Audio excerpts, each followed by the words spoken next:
বন্ধুরা, আমরা এখন মহাকর্ষ বল দ্বারা কৃত কাজ কি সেটা সম্পর্কে জানব। মহাকর্ষ বল সম্পর্কে প্রথমে একটু জেনে নিই। মহাকর্ষ বল হচ্ছে মহাবিশ্বের প্রত্যেকটি বস্তু তাদের নিজের দিকে প্রত্যেকটি বস্তু পরস্পরকে আকর্ষণ করে। এই আকর্ষণ বলকেই হচ্ছে মহাকর্ষ বল বলা হয়ে থাকে।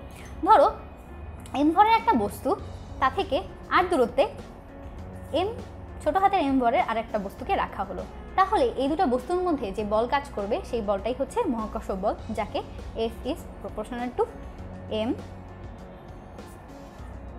r² দিয়ে প্রকাশ করা হয়ে থাকে।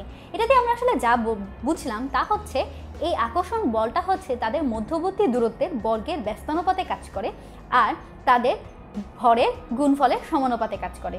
আমরা জানি সমানুপাতিকে সরিয়ে একটা সমানুপাতিক ধ্রুবক ব্যবহার করা হয়ে থাকে। এখানে সমানুপাতিক ধ্রুবক হচ্ছে g m গুণ ছোট হাতের m বাই r²। আর এখানে একটা ঋণাত্মক চিহ্ন ব্যবহার করা হয়ে থাকে। এই ঋণাত্মক চিহ্ন দিয়ে মূলত এটার মধ্যে যে আকর্ষণ বল কাজ করছে তাকে বোঝানো হয়ে থাকে। এখন আমরা মহাকর্ষ বলের ফলে যে কাজ হয়ে থাকে তা বলে থাকি। ধরো পি বস্তুতে এম ভরের একটা বস্তুকে রাখা হয়েছে, তা থেকে আর দূরত্বে কিউ বিন্দুতে ছোট হাতের এম ভরের একটা বস্তুকে রাখা হয়েছে। তাদের মধ্যবর্তী বা আদি দূরত্ব যদি আর এ হয়ে থাকে, এখন বস্তুর মধ্যে আকর্ষণ বলের ফলে এই এম বস্তুটা ডিআর দূরত্ব অতিক্রম করে যদি বা আরবি দূরত্ব শেষ অবস্থান তার আরবি হয়ে থাকে, তাহলে এখানে যে পরিমাণ কাজ হচ্ছে তা হচ্ছে আমরা জানি যে তাদের মধ্যবর্তী বল আর দূরত্ব গুণফল হয়ে থাকে। যেহেতু কাজে হচ্ছে থিটা হচ্ছে এখানে 0, তাই এফ ডি আর হচ্ছে খুব ক্ষুদ্র থেকে ক্ষুদ্র দূরত্ব, অর্থাৎ এখানে আর বিতে আসতে যে পরিমাণ দূরত্ব অতিক্রম করা হয়েছে সেটাকে যদি আমি তাদের মধ্যবর্তী যে বল রয়েছে তা দিয়ে গুণ করি, তাহলে এখানে মোট যে পরিমাণ কাজ সম্পন্ন হয়েছে সেটা আমি জানতে পারবো। তাহলে এখানে মোট যে কাজটা সম্পন্ন হয় তা হচ্ছে এফ টি আর এ থেকে আর বি পর্যন্ত। যেহেতু শেষ অবস্থান হচ্ছে আর বি এবং তার আদি অবস্থান ছিল হচ্ছে আর এ, তাই নিম্ন সীমা হচ্ছে আর এ আর সমকরণের ঊর্ধ্ব সীমা হচ্ছে আর বি। এখন আমরা এফ এর মান কি জানি, অর্থাৎ মহাকর্ষ বল হচ্ছে জি ইন্টু বড় হাতের এম ছোট হাতের এম বাই তাদের মধ্যবর্তী দূরত্বের বর্গ। মধ্যবর্তী দূরত্বকে যদি আমি আর ধরি, তাহলে এই মানগুলো এই সমীকরণে আমি বসিয়ে যা পাচ্ছি তা হচ্ছে এটা। যেহেতু এখানে তাদের মধ্যে আকর্ষণ বল কাজ করছে, তাই এখানে শূন্য ব্যবহার করছি, ঋণাত্মক চিহ্ন ব্যবহার করছি। আরও একটা কথা, সেটা হচ্ছে কোনো বস্তুর ভরের কোনো পরিবর্তন হয় না।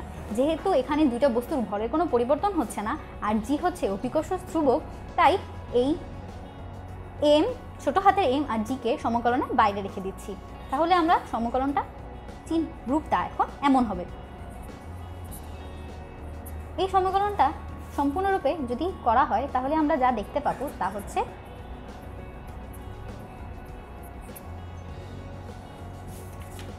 তাহলে এখান থেকে আমরা দেখলাম যে কোনো বস্তুকে মহাকর্ষ বলের দ্বারা যদি কাজ সম্পাদন করা হয়ে থাকে, সেই কাজটা মূলত তার ভরের উপর নির্ভর করে না, তাদের মধ্যবর্তী যে দূরত্ব থাকে অর্থাৎ আদি অবস্থান থেকে শেষ অবস্থানে যেখানে আনা হয়েছে তাদের ব্যস্তানুপাতে সেই বলটা কাজ করে। সেই কাজের ক্ষেত্রে সেই বলটাই হচ্ছে গুরুত্বপূর্ণ ভূমিকা পালন করে।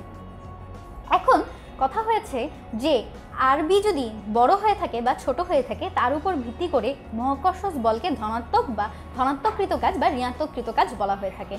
যদি আরবিটা আর এ থেকে অনেক বড় হয়ে থাকে তখন তাকে আমরা হচ্ছে ধনাত্মক কাজ বলবো, আর যদি এটা ছোট হয়ে থাকে তখন তাকে আমরা ঋণাত্মক কাজ বলে থাকবো। এভাবে মহাকর্ষ বল দ্বারা কিভাবে কৃতকাজ করা হয়ে থাকে বা কিভাবে কৃতকাজের হিসাব করা হয়ে থাকে তা নিশ্চয়ই তোমরা খুব ভালোভাবে বুঝতে পেরেছো। তা আজকে এখানেই শেষ করছি।